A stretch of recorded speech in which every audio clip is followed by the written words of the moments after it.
నమ్మకం అమ్మ లాంటిది.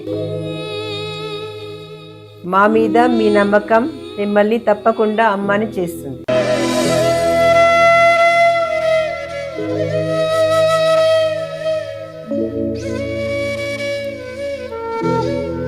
నేడు ఎంతో మంది మా మీద నమ్మకంతో అమ్మాయారు. మీకోసం అమ్మతనం ఎదురు చూస్తుంది. వివరాలకు సంప్రదించండి. Kiran infertility centre, Hyderabad, Bengaluru, Chennai, Delhi. శ్రీమాత్రే నమ. జయ గురు దత్తాత్రేయ నమ. ఈ వీడియోలో మనం ఫిబ్రవరి 23 నుంచి ఏప్రిల్ 2వ తారీఖు మధ్యలో, అంటే సుమారుగా ఒక 39 రోజులు 40 రోజుల పాటు కుంభరాశిలో రాహు కుజ గ్రహాలు కలిసి సంచరించడం జరుగుతుంది. అయితే ఈ 2 గ్రహాలతో పాటు ఒక బుధ శుక్ర రవి కూడా కొంతకాలం పాటు సంచరించడం జరుగుతుంది. అయితే ప్రధానంగా ఈ కుంభరాశిలో రాహు అన్నది స్వక్షేత్రం. అక్కడ ఈ సంవత్సరం అంతా డిసెంబరు నెలాఖరు వరకు అటు ఇటుగా రాహు కుంభరాశిలో సంచరిస్తూ ఉంటాడు. అయితే రాహుతో ఏ గ్రహం కలిసినా కూడా ఆ గ్రహ కారకత్వాల్ని రాహు స్వీకరించి తను ఇవ్వడం చేస్తూ ఉంటాడు. సో ఆ కారణం వల్ల ఏంటంటే, మరి ఈ కుజుడు స్వభావ సిద్ధంగా తీక్షణ గ్రహం, చాలా తీవ్రమైనటువంటి గ్రహం.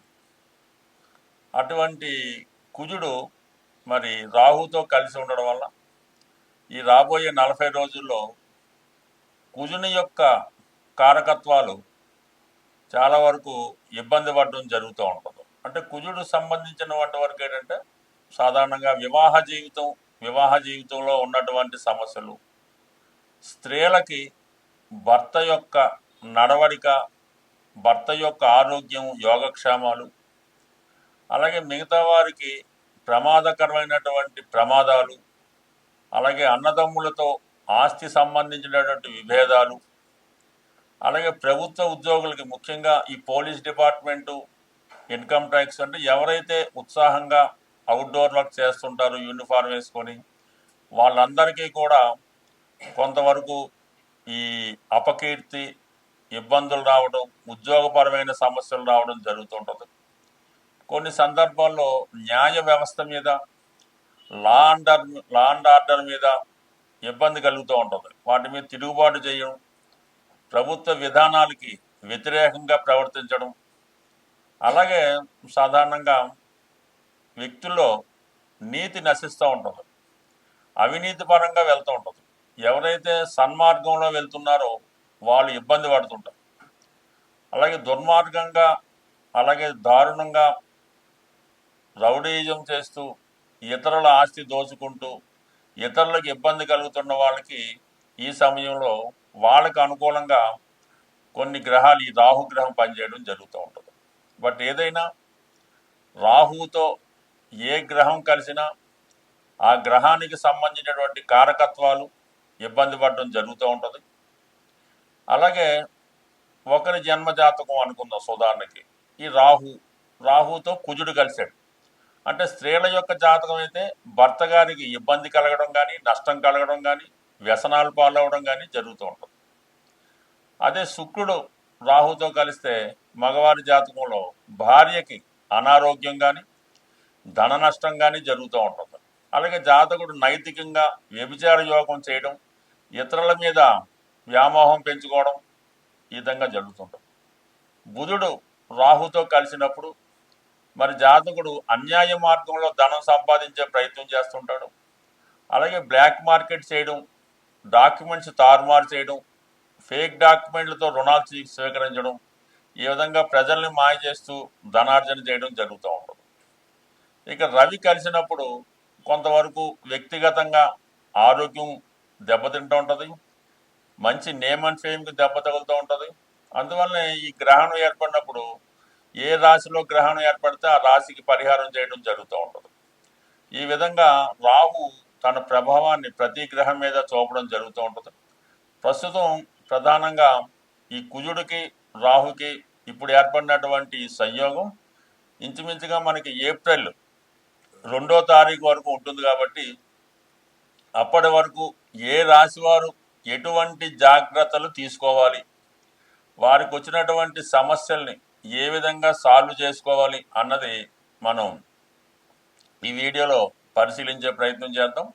అయితే ఈ ప్రారంభంలో అంటే ఫిబ్రవరి 23 నుంచి ఏర్పడినటువంటి ఈ పంచగ్రహ కూటమిలో మనకి ప్రధానంగా మనం 2 తీసుకున్నాం. అయితే మిగతా గ్రహాలు కూడా ఆ ప్రభావం అది ఉంటుంది.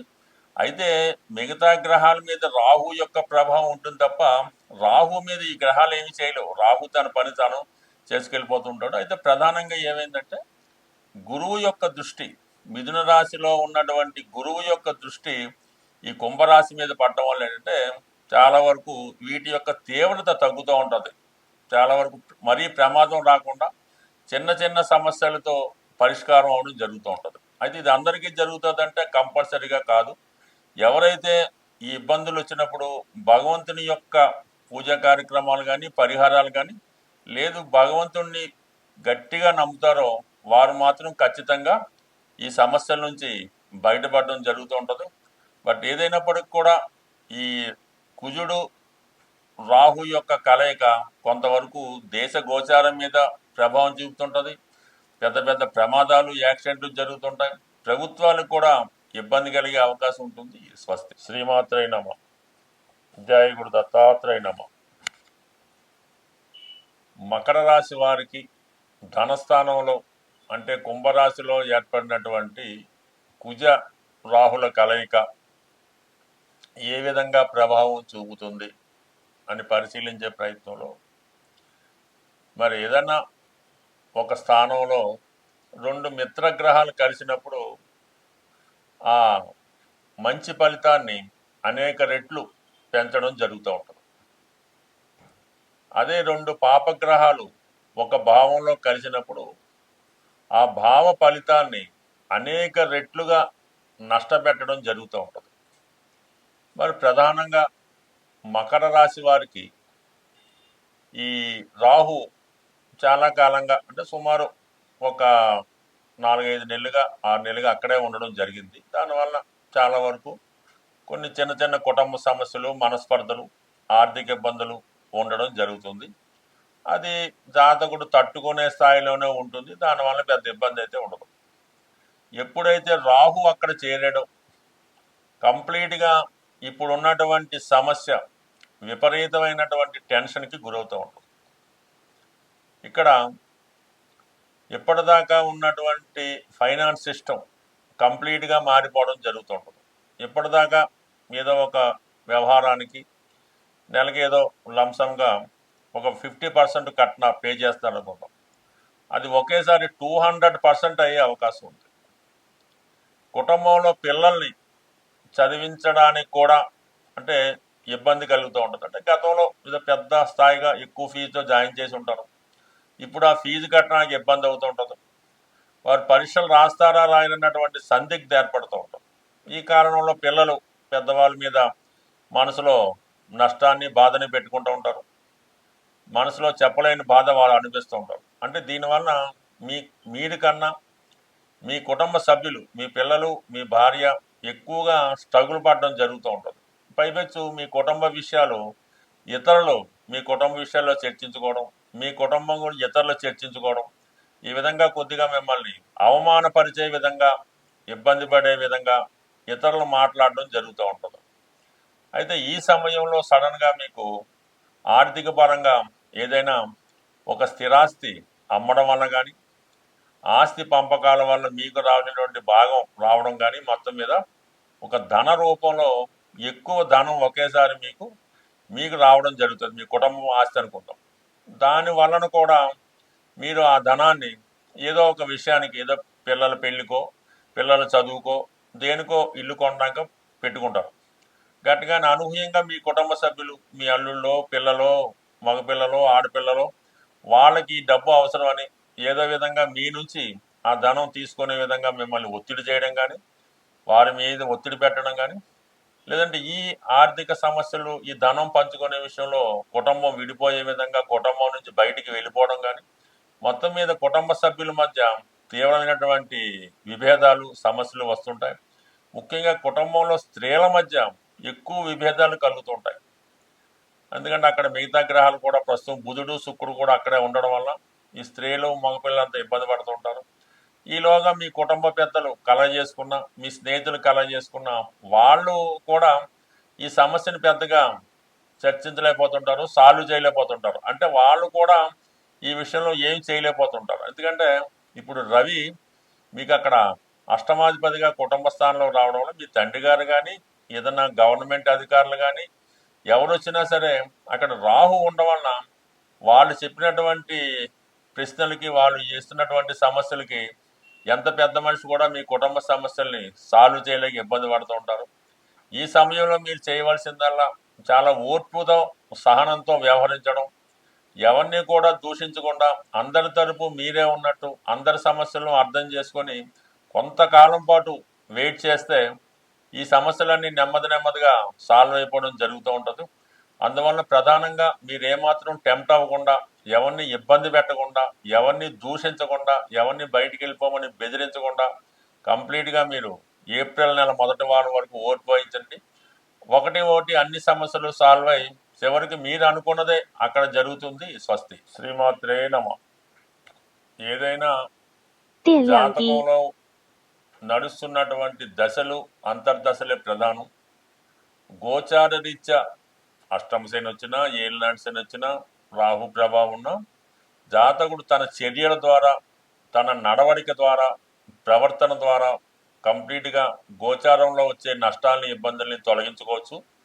లేని పక్షంలో దైవ బలంతో కూడా గోచారాన్ని తిప్పికొట్టి మంచి ఫలితాలుగా మార్చుకోవచ్చు. అందువల్ల గోచారం గురించి పెద్దగా ఇబ్బంది పడక్కర్లేదు. మనం ఇప్పుడు చెప్పినటువంటి వీడియోలో ఈ రాహు కుజుల కలయిక అన్నది కేవలం గోచారం ఫలితం మాత్రమే.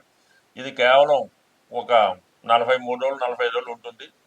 దీన్ని కంప్లీట్గా ఆ సమయంలో మీరు తగు జాగ్రత్తలు తీసుకోవడం వల్ల దాన్ని ఇంకా మనం పాజిటివ్గా కూడా మార్చుకోవచ్చు. ప్రధానంగా రాహుగ్రహానికి ఇప్పుడు రాహువే జాతకుని ఇబ్బంది పెడుతుంటాడు, ప్రలోభ పెడుతుంటాడు, నష్టపరుస్తుంటాడు. కొన్ని సందర్భాల్లో అఖండ ఐశ్వర్యాన్ని కూడా ఇస్తుంటాడు. రాహుకి అధిదేవతగా దుర్గాదేవి ఉంటుంది కాబట్టి కంప్లీట్గా జాతకుడు వారి స్థాయిని బట్టి అమ్మవారికి, దుర్గా అమ్మవారికి శుక్రవారం రోజు కుంకుమార్చన చేయడం, వీలైతే నిమ్మకాయల దండ వేయడం, ఇంకా తీవ్రత ఎక్కువగా ఉంటే అమ్మవారికి ఒకసారి చండీ హోమం చేయించుకోవడం, నిరంతరం దుర్గా అష్టోత్తరం చదువుకోవడం, ఇంకా సమస్యలు ఎక్కువగా ఉన్నాయి, గండాలు లాంటివి ఉన్నాయి, పోలీస్ కేసులు ఉన్నాయనుకుంటే దేవి ఖడ్గమాల అనే స్తోత్రాన్ని పారాయణ చేయడం వల్ల, ఇంకా సాత్వికంగా ఇంకా పైకి రావాలనుకుంటే లలితా సహస్రనామ పారాయణ ద్వారా కంప్లీట్గా అమ్మవారిని ప్రసన్నం చేసుకోవచ్చు. అమ్మవారు ప్రసన్నం చేసుకుంటే రాహు ప్రసన్నం అవుతాడు. రాహు అనుగ్రహించాడంటే చాలా అఖండ ఐశ్వర్యం అనమాట. జాతకుని ఎక్కడికో తీసుకెళ్ళి కూర్చోబెట్టడం జరుగుతుంటుంది. కాబట్టి కంప్లీట్గా ఏదైనా మనసా వాచ కర్మన ఆరాధించవలసి ఉంటుంది. కంప్లీట్గా మీరు అమ్మవారి ఆరాధన ద్వారా అప్పుడప్పుడు వీలైతే మీరు ఏ ఊరు వెళ్ళినా, ఏ కార్యక్రమానికి వెళ్ళినా అక్కడ ఉన్నటువంటి అమ్మవారిని కంప్లీట్గా దర్శించుకోవాల్సి ఉంటుంది. అది గ్రామ దేవత అయినా, ప్రధాన దేవత అయినా మాత్రం మీరు ఏ ఊరు వెళ్ళినా అక్కడ చూడవలసి ఉంటుంది.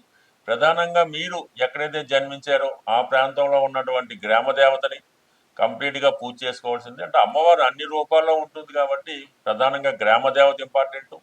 అలాగే మీ పట్టణంలో సమీపంలో ఉన్నటువంటి పెద్ద ఆలయాలు అంటే విజయవాడ, శ్రీశైలం ఇటువంటి క్షేత్రాలు కంపల్సరీగా దర్శించడం వల్ల మీకు ఉన్నటువంటి ఎటువంటి సమస్య అయినా పరిష్కారం అవుతుంది. గోచార రీత్యా వచ్చే సమస్య మాత్రం 100% పరిష్కారం అవుతుంది. ఇప్పుడు రాహు వల్ల వచ్చేది అమ్మవారి వల్ల.